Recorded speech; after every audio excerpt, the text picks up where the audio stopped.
마태복음 5장 1절에서 11절까지 읽겠습니다. 무리가 몰려와서 하나님의 말씀을 들을새 예수는 게네사렛 호숫가에 서서 호숫가에 배 두 척이 있는 것을 보시니 어부들은 배에서 나와서 그물을 씻는지라. 예수께서 한 배에 오르시니 그 배는 시몬의 배라. 육지에서 조금 떼기를 청하시고 앉으사 배에서 무리를 가르치시더니 말씀을 마치시고 시몬에게 이르시되 깊은 데로 가서 그물을 내려 고기를 잡으라. 시몬이 대답하여 이르되 선생님, 우리들이 밤이 새도록 수고하였으되 잡은 것이 없지만은 말씀에 의지하여 내가 그물을 내리리이다 하고, 그렇게 하니 고기를 잡은 것이 심히 많아 그물이 찢어지는지라. 이에 다른 배에 있는 동무들에게 손짓하여 와서 도와달라 하니 그들이 와서 두 배에 채우매 잠기게 되었더라.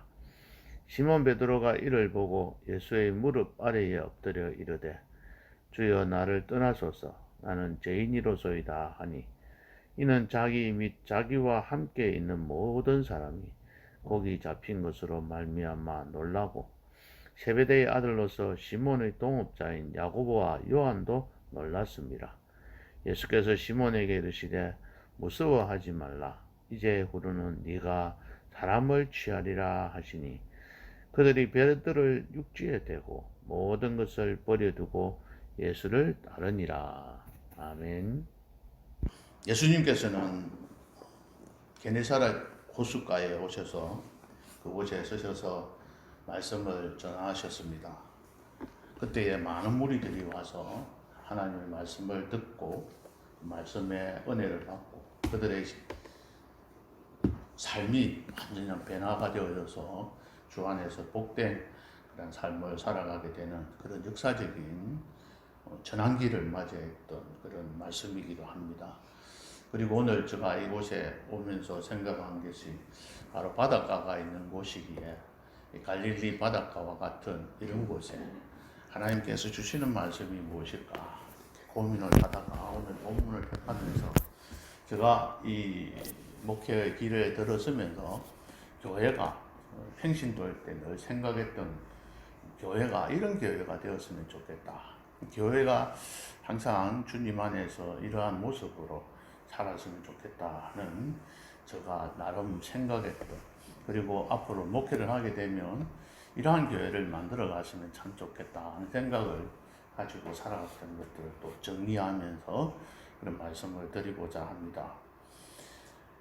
이곳에 게네사렛 호수라고 말씀을 하고 있습니다만, 이곳은 갈릴리 바다 또는 디베라 바다라고도 불리는 곳입니다. 이곳은 헬몬산으로부터 흘러내려오는 그 맑은 물들이 있었고, 또 갈릴리 주변에 따뜻한 온천수가 이곳으로 흘러 들어와서 이루는 그 호수입니다. 근데 이 호수가 굉장히 커서 사람들은 이곳을 호수라고 하지 않고 바다라고도 불리기도 합니다. 이 호수에는 200여 종류의 다양한 물고기가 살고 있고, 또 그 주변에는 많은 사람들이 살고 있는 아주 살기 좋은 곳이었습니다. 그런데 이곳은 사해와 같이 죽은 바다가 아니고 살아있는 호수였습니다. 사람들이 그곳에 많이 모여들고 그곳에서 삶의 터전을 마련했던 좋은 곳이었습니다. 이곳을 에워싸고 있는 계곡들에는 비옥한 땅으로서 날씨가 따뜻하고 또 물이 풍부해서 밀이나 보리나 무화과 또 야채 이런 농작물 재배에도 아주 적합한 곳이었습니다. 이 갈릴리 바다와 같은 따뜻하고 포근한 바다를 끼고 있는 이 도산면 수월리 양진마을, 이곳에 자리 잡고 있는 이 갈릴리 교회도 바로 이런 하나님의 말씀이 풍성하게 전해져서 하나님의 은혜와 평강이 넘치는 그런 교회가 되었으면 참 좋겠다 이 생각을 바람을 가집니다. 이때 이 베드로는 주님을 만나서 큰 변화가 일어났습니다. 만남을 통해서 어부가 아닌 고기를 잡는 어부에서 탈피해서 사람을 낚는 어부가 되어서 복음 전파에 큰 일을 담당하게 되는 그런 역사적인 사건이 있었던 곳이기도 합니다. 그곳에서 이 베드로나 이 주변의 말씀을 들었던 사람들이 이렇게 큰 변화를 가져온 것은 무엇일까요? 바로 예수님께서 가르치심이 있었습니다. 감동을 주는 가르침이었습니다. 그 말씀을 들었던 시몬 베드로는 하나님 예수님께서 하시는 말씀을 듣고 순종하고 싶어하는 생각이 들게 만들었던 그런 예수님의 가르침이 있었습니다. 물고기 한 마리도 잡지 못해서 곤란한 처지에 있던 그 베드로 일행들에게 물고기를 잡게 해주시기 위해서 예수님께서는 찾아오신 것입니다. 그리고 이곳에 오셔서 많은 무리들을 향해서 예수님께서는 가르치셨습니다. 이 가르치다는 말은 그냥 설교한 것과는 좀 다르게 이곳에 있는 이 말씀은 디다케라고 말을 표현을 하는데요. 바로 잘 가르쳐 설명해주는, 다시 말하면 예수를 믿고 신앙생활을 하기 시작한 사람들에게 예수를 어떻게 믿고 살아가는 것인지, 예수 믿는 사람은 어떤 삶을 살아야 하는지를 하나하나 자세하게 가르쳐주는 것을 여기서 디다케, 가르치다 하는 말입니다. 예수를 믿어야 됩니다. 예수를 믿으면 복 받습니다. 예수님이 하나님의 자녀가 되어야 됩니다. 하나님 나라 백성이 되어야 됩니다. 라고 외치는 그 외침을 받고 성도가 된 사람들에게 필요한 말씀들을 가르치는 거예요. 하나하나 풀어서 해설해 주시는 것입니다. 하나님의 말씀의 본질을 자신의 그 뛰어난 통찰력을 가지고 자상하게 잘 가르치셨다는 겁니다.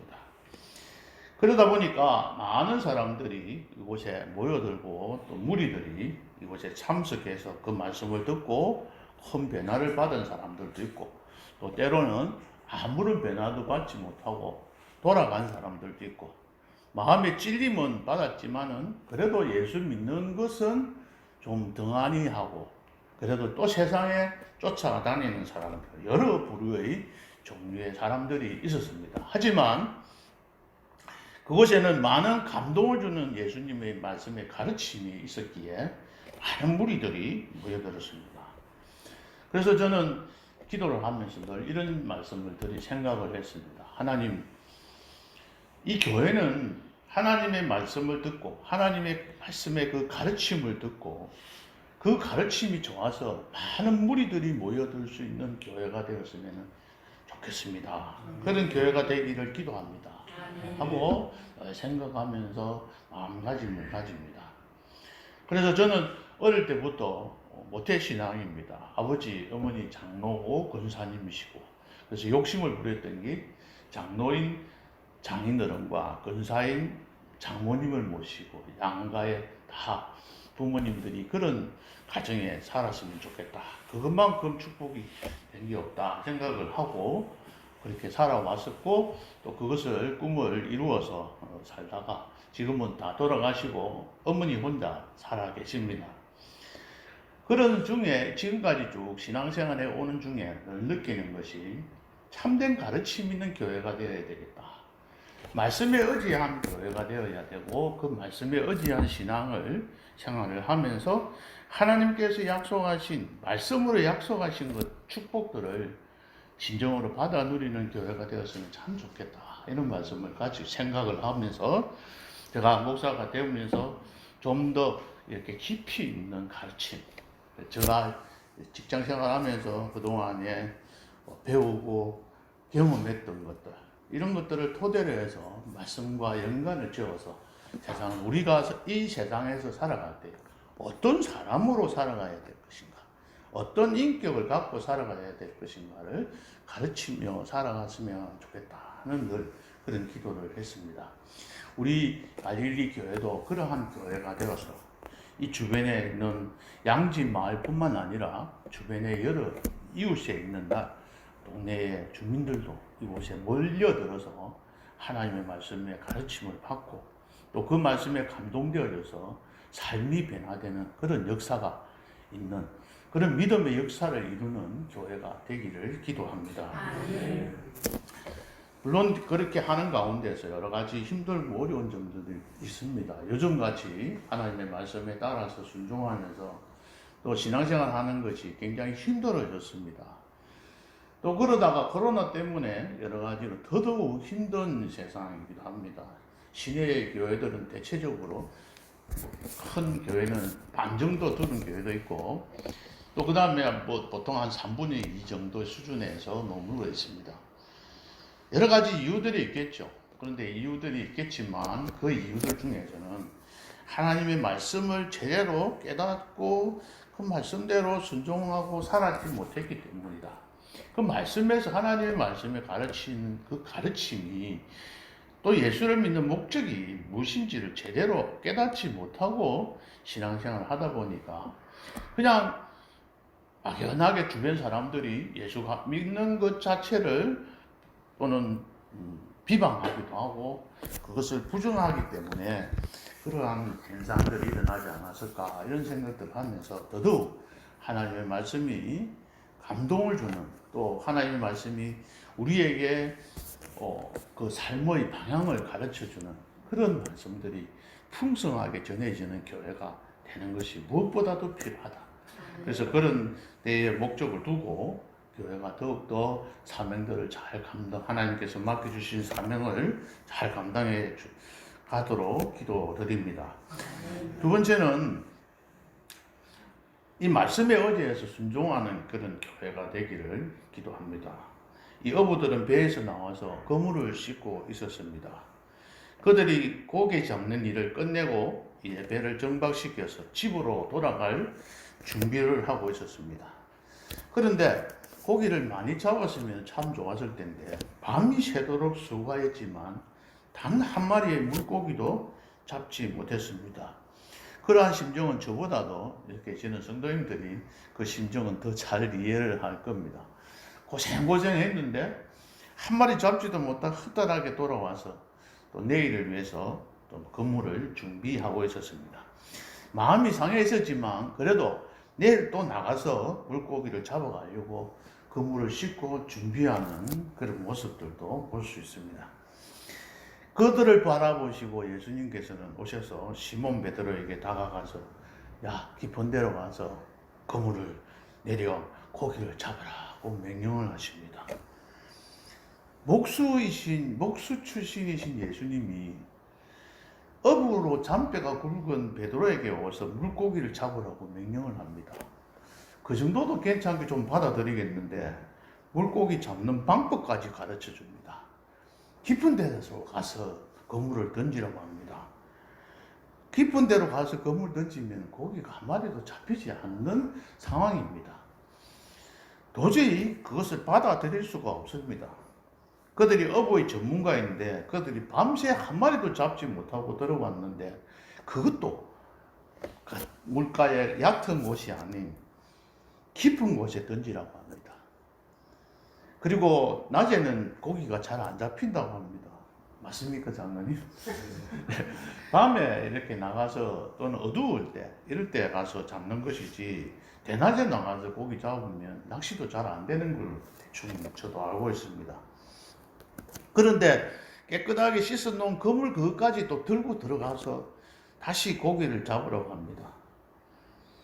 그것도 아무리 생각해봐도 도저히 지금 나가서 잡아본들 그물을 내려서 잡는다고 해서 잡힐 그 상황이 아니었습니다. 그런데 그럼에도 불구하고 시몬 베드로는 깊은 데로 가서 그물을 내려 고기를 잡으라는 예수님의 말씀에 순종하였습니다. 아무리 생각해도 맞지 않는데도 불구하고 그럼에도 불구하고 그들은 그물을 내렸습니다. 선생님, 우리들이 밤이 새도록 수고하였으되 잡은 것이 없지만은 말씀에 의지하여 내가 그물을 내리리라 라고 하시는 그 말씀을 우리들도 그러한 말씀들을, 그러한 생각들을 가지고 행동에 옮길 수가 있어야겠습니다. 그 결과 그들은 어떻게 되었습니까? 그들이 잡은 물고기가 너무 많아서 그물이 찢어질 정도였습니다.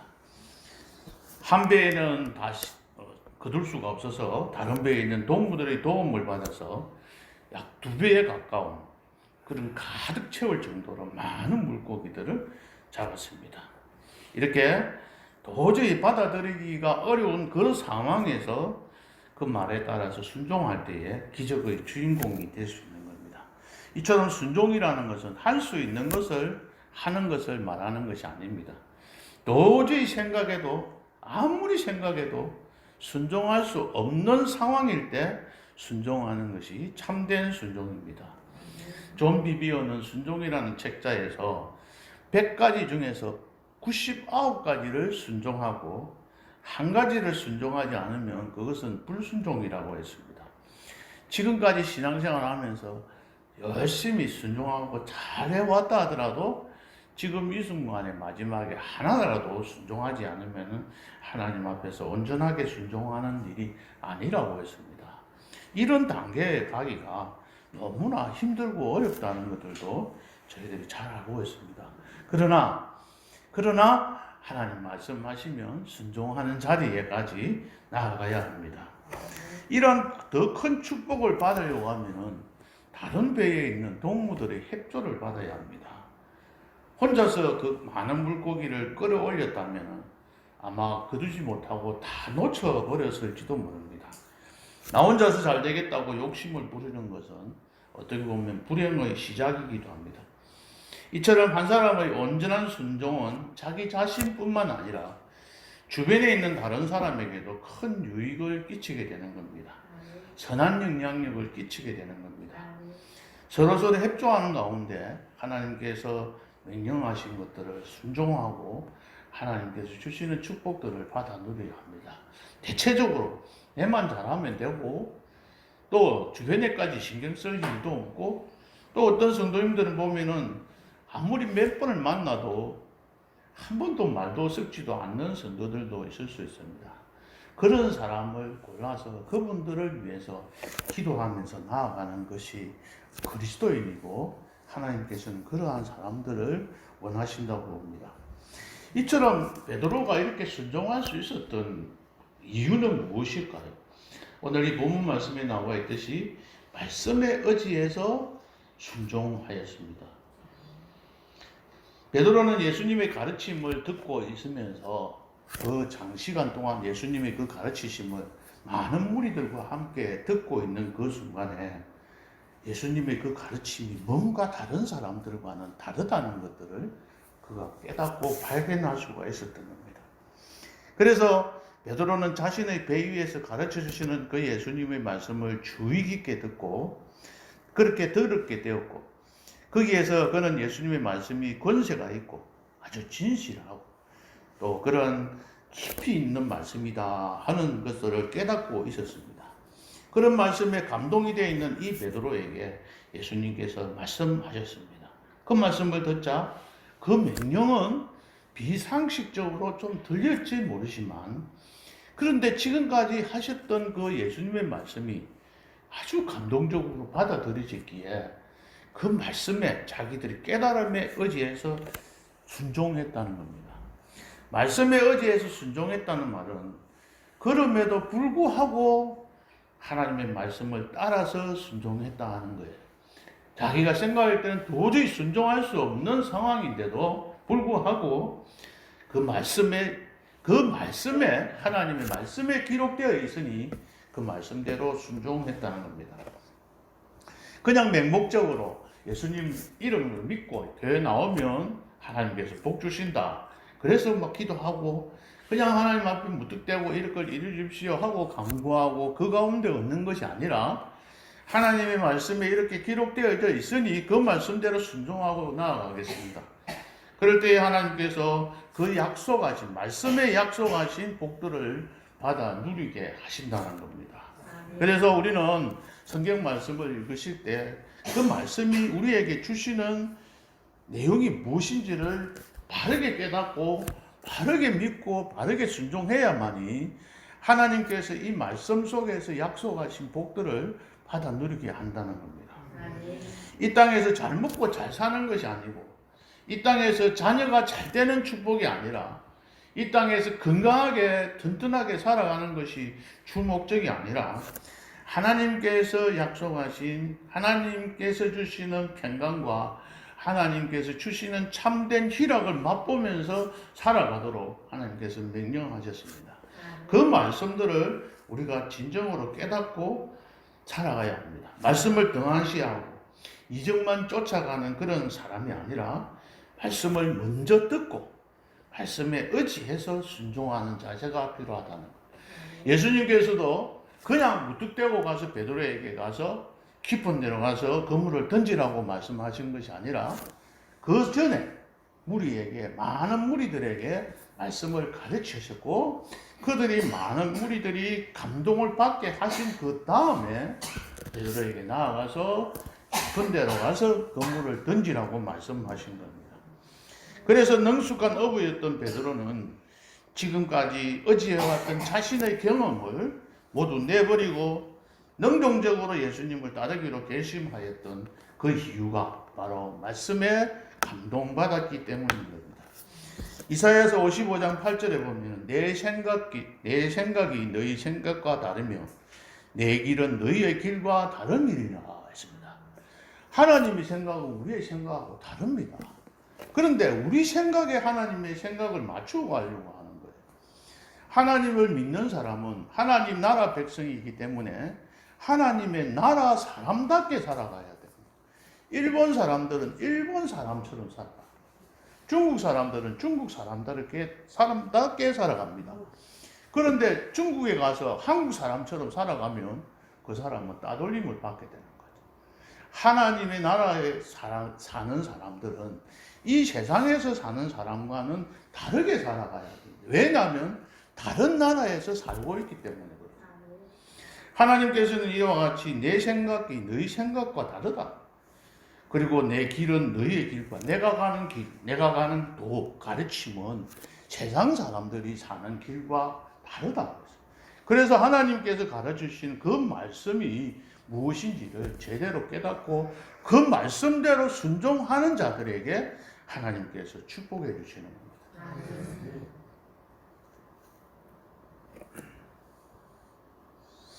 우리는 기도하는 중에 세미한 음성을 들을 수가 있습니다. 이렇게 하면 좋다. 또는 그 말씀이 그래서 나의 뜻과 맞는 것 같다 라고 생각할 때도 있습니다.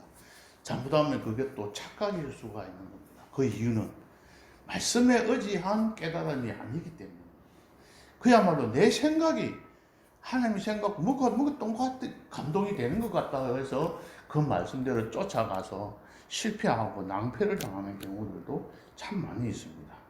그래서 하나님의 말씀에 의지해서 순종한다는 것이 얼마나 힘들고 어려운 것인지 우리 자신들이 깊이 깨닫고 말씀을 묵상하고 말씀의 가르침을 받고 또 이 제대로 깨달아서 그 말씀대로 순종하는 그런 삶을 연속해서 자꾸 이루어가야 된다. 자주 가르치고 많은 것을 배우고 많은 가르침을 받아서 깨달아서 그 말씀에 순종하면서 나아가야 참된 축복들을 받아 누릴 수가 있다는 겁니다. 그래서 우리 교회가 우리 갈릴리 교회뿐만 아니라 모든 우리나라와 예수를 믿는 모든 성도들이 다 이렇게 말씀에 의지하여 신앙생활을 하고 말씀에 의지하여 하나님의 가르침대로 살아가서 하나님께서 말씀에 약속하신 그 축복들을 받아 누리는 교회가 되기를 기도드립니다. 아멘. 세 번째로는 이들은 모든 것을 버려두고 예수님을 따르는 그런 사람들이 되었습니다. 베드로와 함께 했던 모든 사람들은 고기 잡힌 것을 보고 놀랐습니다. 베드로는 주님 무릎 앞에 엎드렸습니다. 주여 나를 떠나소서 나는 죄인이로소이다 라고 고백을 합니다. 5절에서는 선생님 이렇게 불렀던 베드로가 이제는 물고기도 잡히고 하니까 깜짝 놀라서 주님이라는 호칭으로 바뀌게 됩니다. 그는 예수님의 그 가르치심과 또 기적을 체험하면서 두 가지를 겸해서 말씀을 듣고 말씀에 감동도 받았고 그 말씀대로 순종했더니 물고기도 2배가 넘는 아주 자기들이 상상치도 못했던 지금까지 나의 경험으로서는 도저히 이루어지지 못했던 그 물고기들까지 잡다 보니까 이제는 예수님이 거룩하신 분이라는 걸 깨닫고 자기 자신이 부끄럽고 자기가 그동안의 업으로서 내가 얼마든지 나는 많은 사람들을 많은 물고기도 잡을 수 있고 굴양식도 잘하고 가리비 양식도 잘해서 남들보다 큰 소득을 얻을 수 있다고 자신 있게 살아갔고 또 그래서 그 얻은 소득으로 주의 교회를 위해서 헌신하고 봉사하고 살았다고 자만하고 자부하고 살았던 자신의 모습이 하나님 그 예수님 앞에 부끄럽고 떨려서 엎드려 하면서 나는 죄인입니다. 나를 떠나주십시오 하고 자신을 고백하게 된 거죠. 이러한 감동이 우리들이 삶 속에서 계속되어져야 되고 그럴 때에 하나님 앞에 더 엎드리지 못하고 자신을 자꾸 머리를 덜므로 인해서 교회에 유익을 끼치기보다는 교회를 힘들게 만드는 사례들이 참 많이 있습니다. 주를 위해서 열심히 일한다고 하는 그 열심히 그런 사람들은 열심히 하는 것이 오히려 교회에 더 손해를 끼치고 방해를 가져오는 때도 참 많이 있습니다. 어쨌든 이 베드로는 하나님 앞에 그 예수님 앞에 자신의 그 부족한 점들을 내려놓고 엎드렸습니다. 그럴 때에 예수님께서는 이렇게 말씀하십니다. 일어나라. 두려워하지 말라. 이제는 너는 고기를 잡는 어부가 아니고 사람을 낚는 어부가 되게 하겠다. 사람들에게 구원을 주는 그리하여 그들을 구원하는 일에 하나님의 일에 크게 쓰임받게 하겠다. 그렇게 말씀을 하시는 거예요. 사명을 주시는 겁니다. 자기 자신이 부족한 점들을 알고 자기 자신이 어떠한 사람인지를 하나님 앞에서 제대로 알았을 때에 하나님께서는 그에게 새로운 사명을 주셨던 겁니다.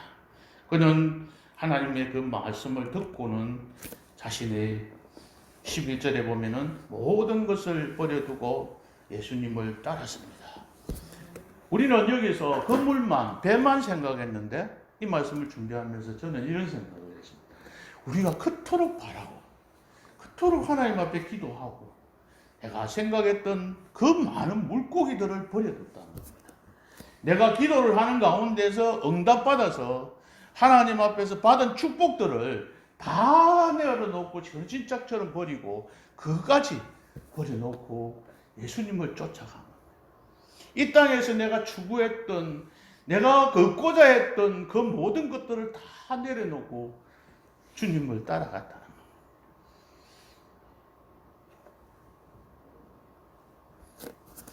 마태복음 4장 22절에서는 똑같은 본문인데 배와 아버지까지 버려두고 갔다고 했습니다. 아버지 세배를 품꾼들과 함께 배에 버려두고 예수님을 따라갔다고 했습니다. 자기가 믿고 자기가 의지했던 모든 것들을 다 버리고 예수님을 따라갔습니다.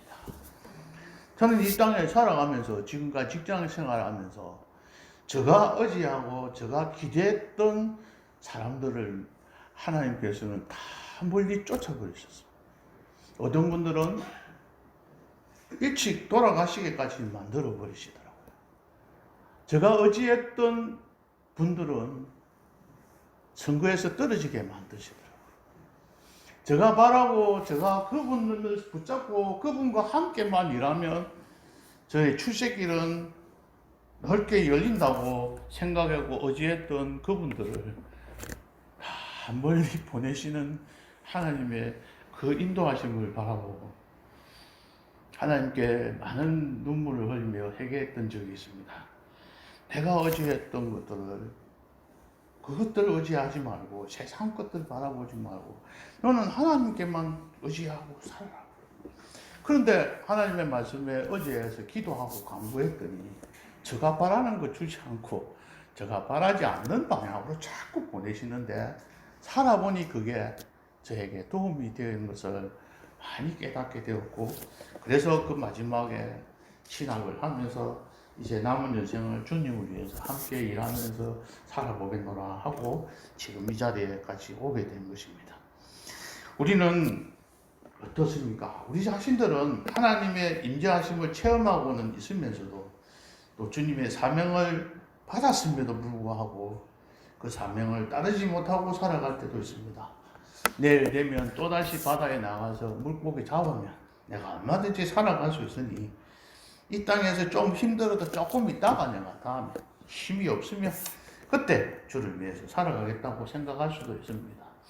그러나 하나님 앞에서 나의 모든 것들을 다 버릴 수 있는 것은 하나님께서 그것을 더 가치롭게, 어느 것을 더 가치롭게 여기느냐에 따라서 살아갈 수가 있는 것이죠. 아브라함이 이삭을 바치라고 할 때에 그 이삭을 바칠 수 있었던 것은 그 이삭을 바칠 하나님께서 약속하신 그 약속의 말씀이 기억이 났기 때문입니다.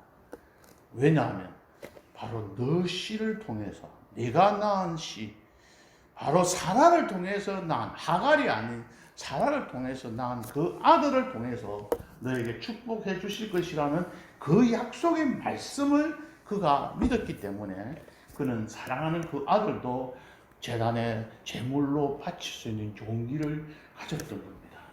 하나님이 말씀하신 것이 무엇인지, 하나님이 약속하신 것이 무엇인지를 그가 깨달았던 거죠.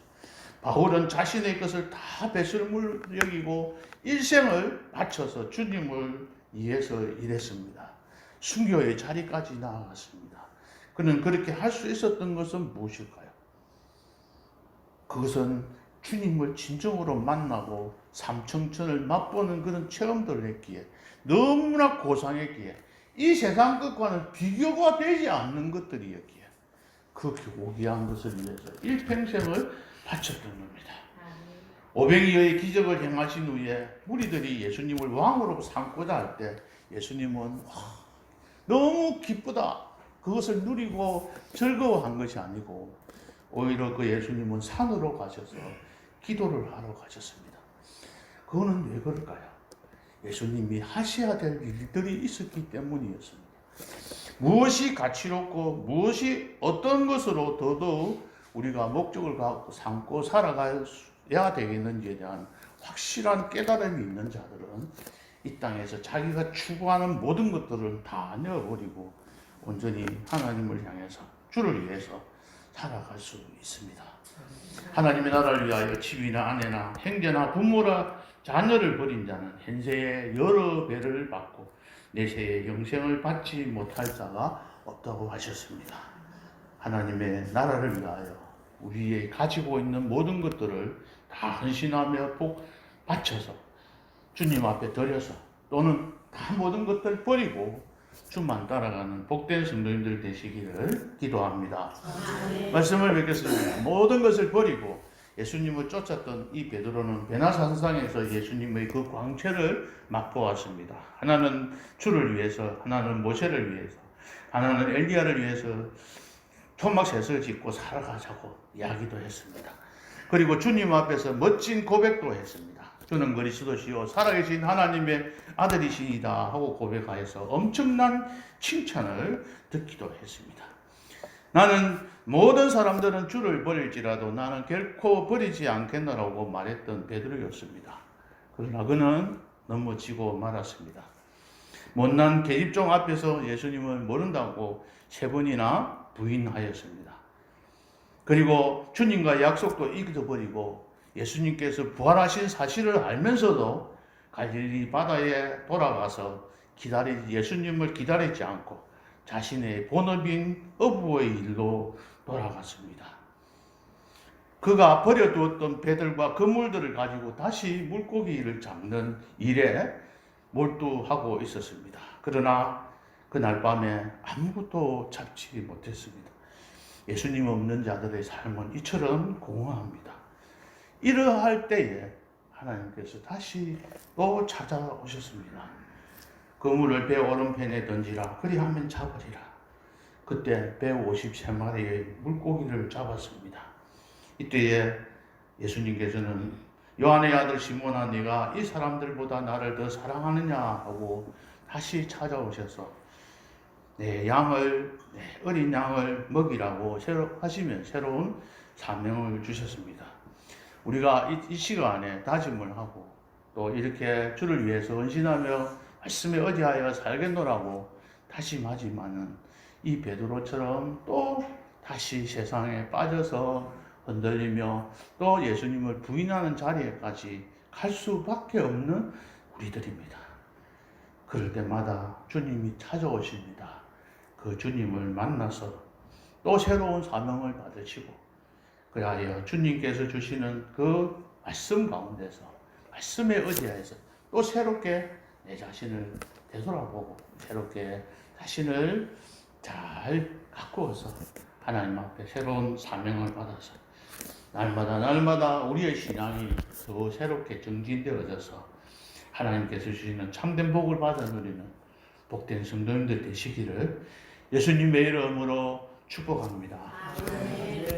하나님 아버지 감사합니다. 오늘도 귀한 말씀 주셨사오니 말씀대로 순종하고 말씀에 의지하여 살아가서 하나님께서 원하시는 축복을 받아 누리는 삶이 되도록 인도하여 주옵소서.